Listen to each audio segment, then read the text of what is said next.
Hola, soy Mauricio Cerich y en esta oportunidad quiero compartir con ustedes un relato muy interesante.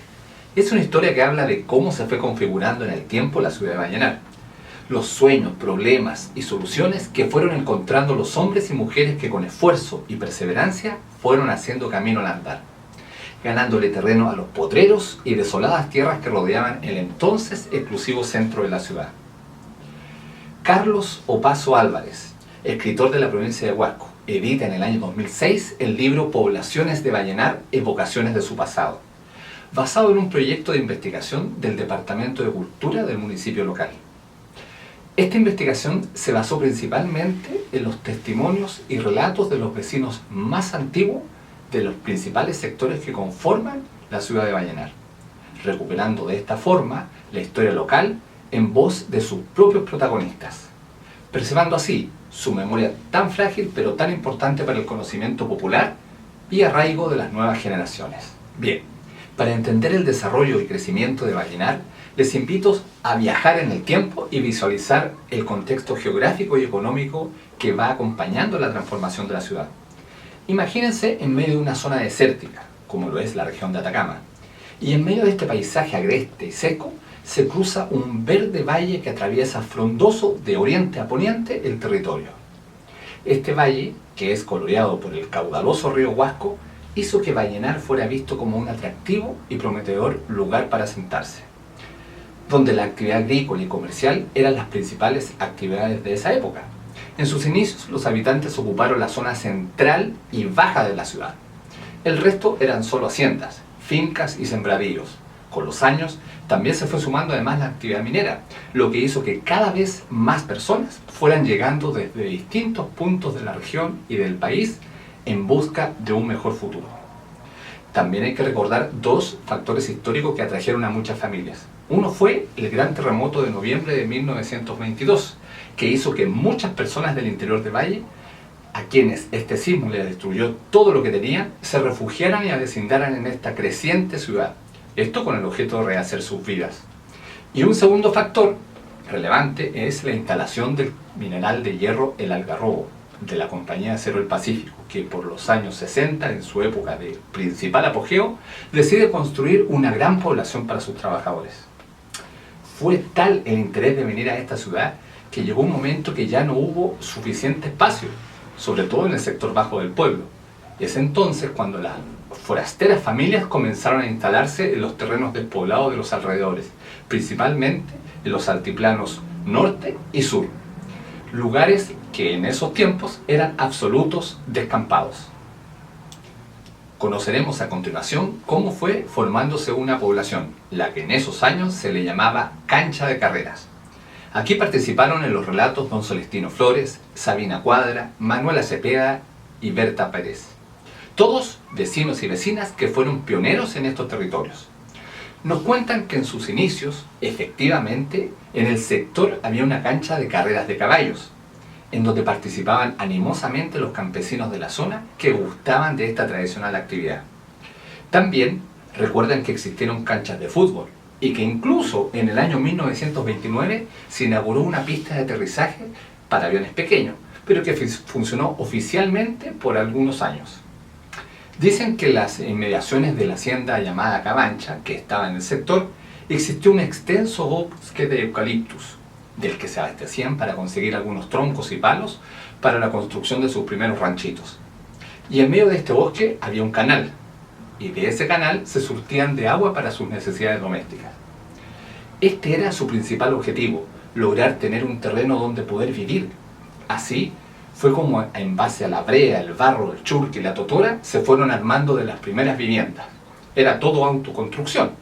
Con el paso de los años los vecinos se organizaron y formaron juntas de adelanto, le llamaban, que eran organizaciones que en conversaciones con las autoridades de esos años fueron consiguiendo avances, como por ejemplo las primeras 30 casas que se construyeron en el año 1953 en una gestión de terrenos municipales entregados por la alcaldesa de la época, la señora Sara Cruz. Luego, ya en 1967, la administración del alcalde Emilio Salaquet se realizaron ventas y entregas de títulos de dominio en el sector. Pero junto con los terrenos, uno de los principales objetivos era poder conseguir agua, vital elemento. y estas solo la obtenían yendo al canal de la Hacienda Ventanas, ubicado en la parte alta de la población, lo que demandaba un gran sacrificio, puesto que debían ir 2 o 3 veces al día para traer baldes con el preciado elemento. Agua que además no estaba filtrada, por lo que muchas veces venía sucia. Con el tiempo esta situación dio para emprendimiento de la época, ya que hubieron personas que salían con burros cargados de barriles con agua para la venta a las familias. Esto hasta que, a comienzos de los años 60, luego de reuniones con autoridades, lograron instalar pilones de agua cada 3 cuadras. Recuerdan que las filas eran enormes, pese a que el agua era la misma que sacaban desde el canal y sin filtrar, solo que esta vez se disponía mucho más cerca. De ahí en adelante los vecinos fueron gestionando una mayor cantidad de cañerías con autoridades y entre ellos mismos para extender la red de distribución y atender una mayor cantidad de calles. Pero además las personas también realizaban otras actividades sociales. Es así como recuerdan de la primera junta de vecinos que se organizó formalmente. Esto sucedió un día 8 de diciembre del año 1966. Se constituye la Junta de Vecinos de Carrera. Y se ubicaba en el mismo lugar en que está la actual, frente a la Plaza de la Población. Una de las curiosidades que relata don Celestino es que recuerda que don Daniel Fernández, dirigente de esos años, salía a convocar a los vecinos con una trompeta, anunciando y motivando a la asistencia de los vecinos a esas reuniones. O sea, si lo pensamos, vendría siendo así como el origen de los grupos de WhatsApp, todo sea por la participación comunitaria. Pero también habían otras inquietudes entre los vecinos, por ejemplo, la deportiva. Ellos recuerdan que existía el Club Deportivo Unión Carrera, el Club de los Jopias y el Deportivo O'Higgins. Pero claro, no todo era fútbol. También estaban los clubes de rayuela, que era muy popular entre las personas de la época. Otro tema, como la educación fundamental de los niños y niñas de la población, también fue el tema que les interesó resolver a los pobladores. Fue así como en el año 1955, en la casa de la señora Toyita Carvajal, ¿recuerdan? Se acomodaron alrededor de 20 niños y niñas, que fueron educados por la profesora Estefanía Aguirre Polados, quien provenía de la localidad de Inca de Oro. Fue recién en el año 1960 cuando el municipio hace donación del terreno donde se construiría la primera escuela mixta número 7 de la población Carrera. Y en lo que a salud se refiere, también en los años 60 se instala la primera posta del sector, con muy pocos doctores y enfermeras, quienes atendían ciertos días los casos más urgentes. Esta posta se ubicaba donde actualmente está el cuerpo de bomberos, a un costado de la Junta de Vecinos y frente a la Plaza de la Población. Antiguamente los pobladores del sector se alumbraban con chonchones, lámparas de carburo y velas. Solo recién a contar del año 1965 comenzaron a llegar las primeras conexiones eléctricas. Recuerda la señora Sabina Cuadra que el día que llegó la luz todos los vecinos gritaban de puro contento por ese logro. Esos fueron los primeros pasos de la población Carrera y que nos compartieron estos vecinos. Ahora conoceremos los inicios de la población Baqueano. Los vecinos que relatan sus historias de vida en la población son don Óscar Olivares, la señora Jove Hidalgo y don Agustín Gajardo. Nos dicen que en los inicios este sector era parte de unos terrenos pertenecientes a la hacienda que le llamaban El Chijete. Cuentan que en un comienzo se le denominó población Cobos, por la llegada de una familia con ese apellido que se radicó en esos tiempos. Luego le llamaron la Polvorera Vieja, dado que antiguamente existió una especie de polvorín en esos terrenos. Don Agustín relata que cuando él llegó a ese lugar no eran más de 3 familias las que se habían instalado ya en esos terrenos, y que con el tiempo comenzaron a llegar cada vez más personas, las que se instalaron sin ninguna autorización. Recién en el año 1960 el municipio hace entrega de terrenos para 60 familias de escasos recursos, quienes construyeron también con barro, churqui y totora sus primeros ranchitos. También nos cuenta que antes existía un solo camino para bajar o subir a la población, y era el mismo que usaban los animales, así es que de vez en cuando tenían que ir a limpiarlo, porque de lo contrario se atascaban las vacas y bloqueaban el paso de los vecinos. Los vecinos también recuerdan de las festividades que celebraban comunitariamente en esos años, como por ejemplo la Navidad y Año Nuevo, y también incluso festivales con elecciones de reina y todo. A finales de los 60 se instaló en el sector el mercado periférico.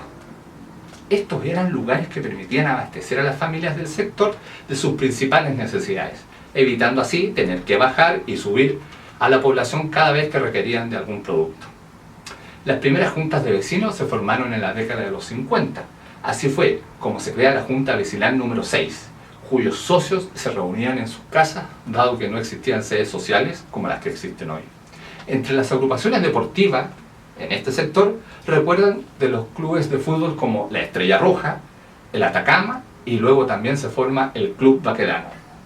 Con orgullo los vecinos cuentan que la primera escuela de la población la construyeron entre todos por allá por el año 65. Era la escuela número 38, o también conocida como la Polvorera, y estaba ubicada donde hoy hay un jardín infantil. También recuerdan lo difícil que era abastecerse de agua, al igual que en la carrera. La única que conseguían era la que sacaban en baldes o tinas rodantes desde el canal Las Ventanas. Muchas veces las personas enfermaban dada la mala calidad del agua. Recién iniciados los años 60 se comenzó la instalación de las primeras cañerías, que permitió abastecer de agua siempre del canal a algunos pilones ubicados en la población. De igual forma con la electricidad.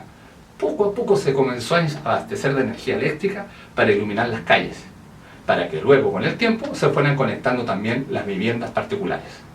Estos son los inicios que recordaron los vecinos de la población Baquedano. Para saber del origen del próximo sector, nos pasaremos volando a la población Torreblanca. Este es el sector del altiplano sur de la ciudad, antiguamente conocido también como Pueblo de Indios. Cuentan que esto, lo del nombre, debido a que en el lugar se hallaron enterradas antiguas herramientas y vestigios indígenas en el sector. En esta población fueron dos los vecinos que compartieron su recuerdo, la señora Isolina Pizarro y don Nicolás González, quienes llegaron a estos terrenos hace 60 y 80 años respectivamente, y que vieron cómo pasó de llamarse Los Canales a la actual Rafael Torreblanca. Nos cuentan que todos esos eran terrenos llanos. Antiguamente había una pirca extensa que cercaba la propiedad de la hacienda Compañía. Además, se encontraban al menos unos 4 o 5 canales que cruzaban y abastecían de agua a los terrenos agrícolas de la zona. Recuerdan que la compañía agrícola Ñuble Rupanco vendió los primeros terrenos para que algunas familias construyeran sus primeros ranchitos con barro y totora. La señora Isolina se recuerda de las primeras familias que llegaron al lugar, entre las que cuentan los Pérez, los Pinto, los Rodríguez y don Ramón Tapia, este último dueño de la primera cruz con que se hizo la fiesta de la Cruz de Mayo. Y precisamente entre las fiestas que recuerdan, la de la Chaya es una de las que siempre participó mucha gente. En los meses de febrero, hombres y mujeres se organizaban para mojarse con el agua que sacaban del mismo canal. Y ya les contaba, la otra celebración, por supuesto la más popular de todas hasta estos días, es la Cruz de Mayo, la que se organiza desde antes del año 1922, que fue el año en que ellos llegaron al sector. La señora Isolina nos cuenta que antes, en los días de la fiesta de la Cruz de Mayo, también se celebraban bautizos y matrimonios.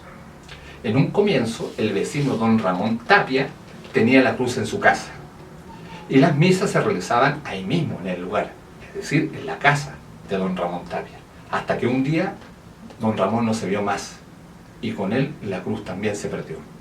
Luego vino la vecina Victoria Uvilla, quien trajo otra cruz y la instaló al otro lado del canal, donde hoy hay una junta de vecinos.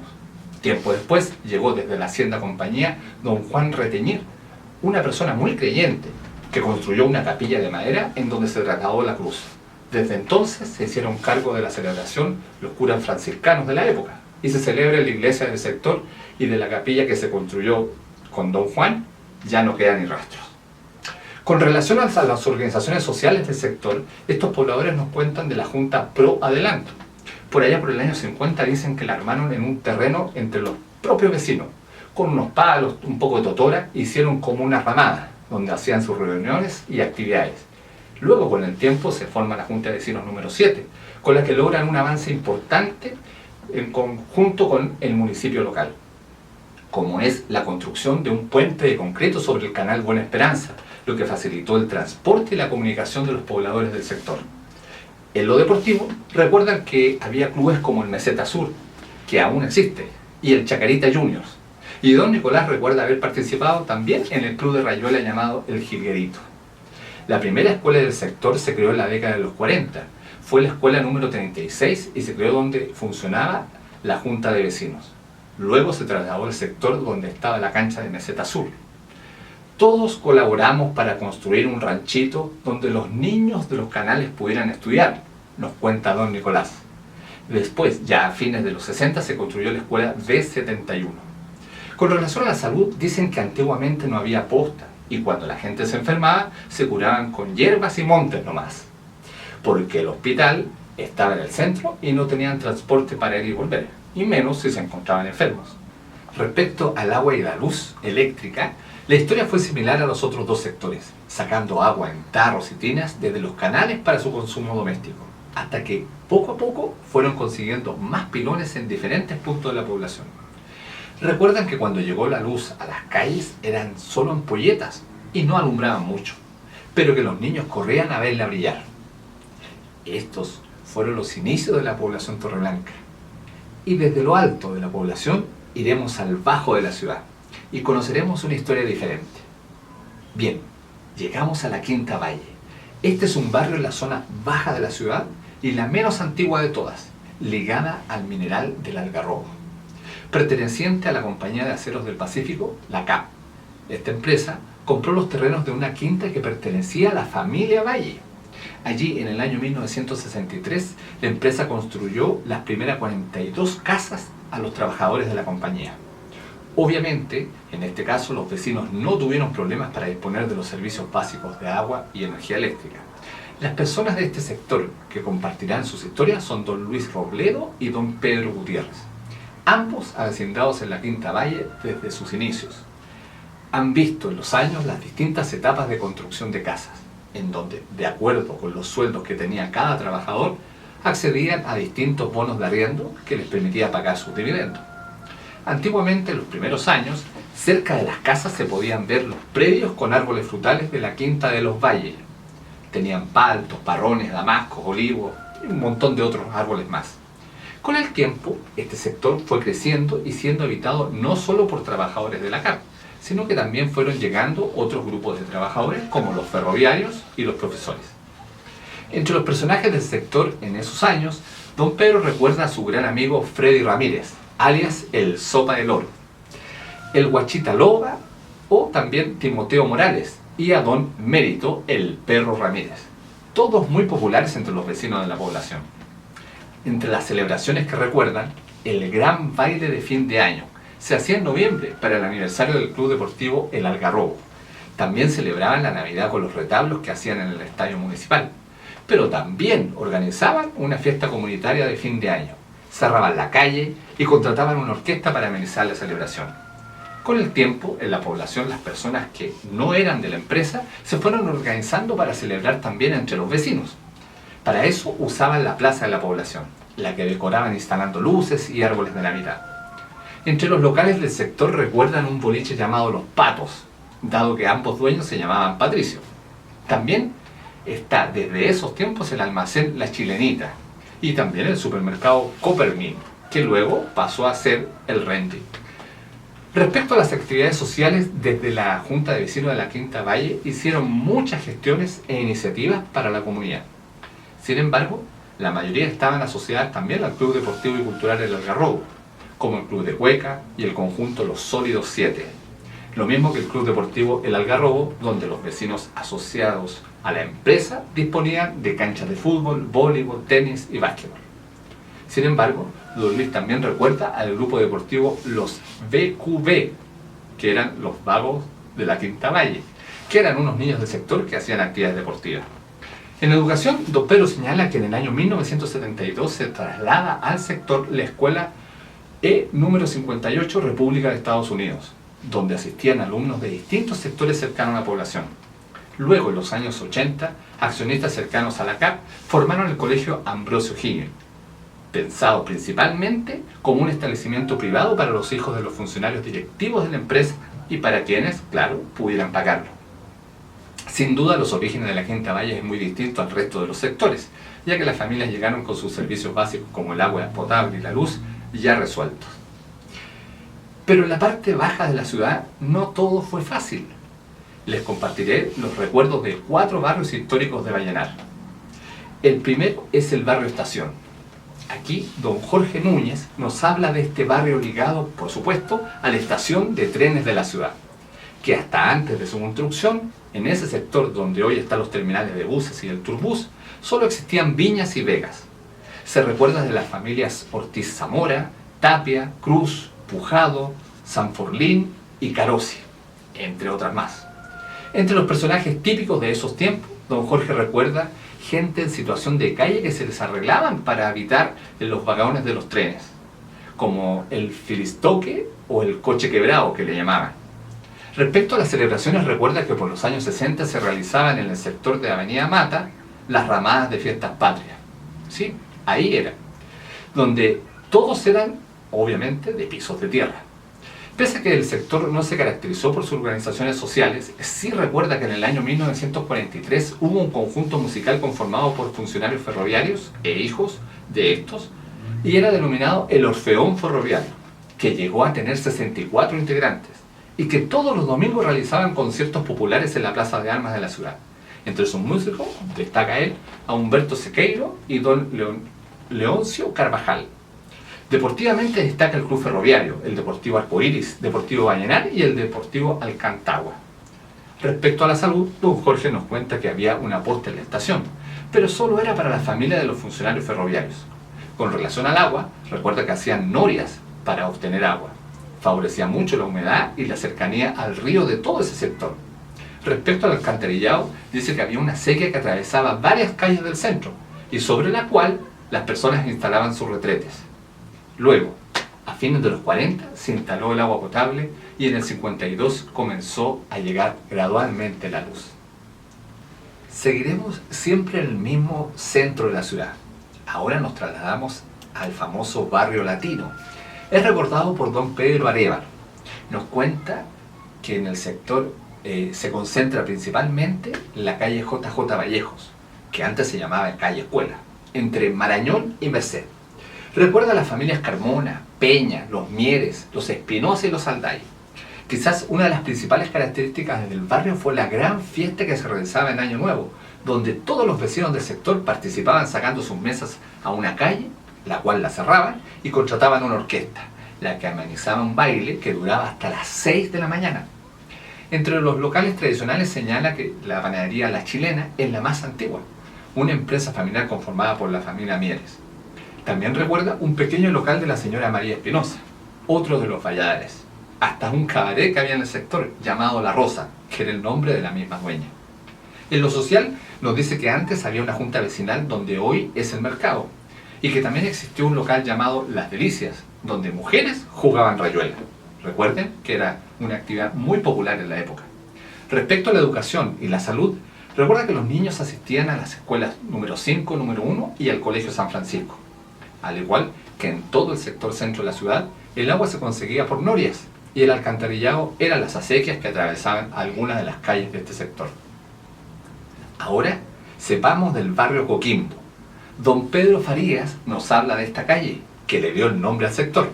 Recuerda que en el barrio había un taller mecánico y que le llamaban el Muñequilla, y que para adentro había una UAP, que se llenaba además de gente.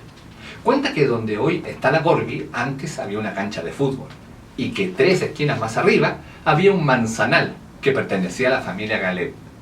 También recuerda un rancho donde trabajaba un sastre de apellido Piñones. Además, recuerda a las familias tradicionales del sector, como lo son los Ramírez y a los Órdenes. Finalmente, sabremos del sector llamado La Turbina. Es descrito por la señora Violeta Morales, ubicado por calle Talca, en la ribera sur del río, conocido y nombrado así, dado que allí, en esos años, se encontraba ubicado el motor que generaba la luz eléctrica para la ciudad de Vallenar. Recuerda que las familias como los Marín, los Cuello, los Santibáñez y los Madariaga, estos últimos tenían burros y acarreaban leña para vender en el sector. Nos cuenta que los Marín se dieron la mitad de su terreno para instalar allí la turbina, esto a cambio de que le dieran luz. Doña Violeta cuenta que su abuelo Daniel Peña era el tomero, es decir, la persona que echaba el agua al canal para que funcionara el motor. Un dato curioso es que la luz solo se daba hasta las 10 de la noche, y de ahí en adelante todo era oscuridad, a menos que se iluminaran con chonchones o velas. Nos cuenta, en esos tiempos eran pocas casas, la nuestra era totora y barro como la de la mayoría. En el puente que ahora se llama Talca, en ese tiempo eran solo maderas y serviera para que las personas cruzaran el río de una orilla a otra. En el año 1922 el motor era manejado por el electricista Eusebio Prado, cuyo nombre y cargo se describe en una placa que está ubicada en la casa que aún continúa de pie, ahí mismo en la calle Los Paltos de ese sector. Cuenta la señora Violeta que el agua era necesaria para cubrir las necesidades y esta la conseguían desde el mismo río, hasta que años después lograron tener agua potable. Paradójicamente, recién en el año 1960 los vecinos de La Turbina reciben el tendido eléctrico para iluminarse con luz eléctrica. Esos han sido los relatos de vecinos y vecinas que nos contaron los inicios de estos barrios, que hoy lucen muy distintos a esos años, pero que nacieron gracias al esfuerzo y empuje que por generaciones han ido aportando al desarrollo de toda la ciudad de Vallenar. Espero les haya gustado y se motiven a seguir averiguando de las historias que guardan los territorios y lugares que habitamos. Les saludo, mucha energía, nos veremos en otra oportunidad.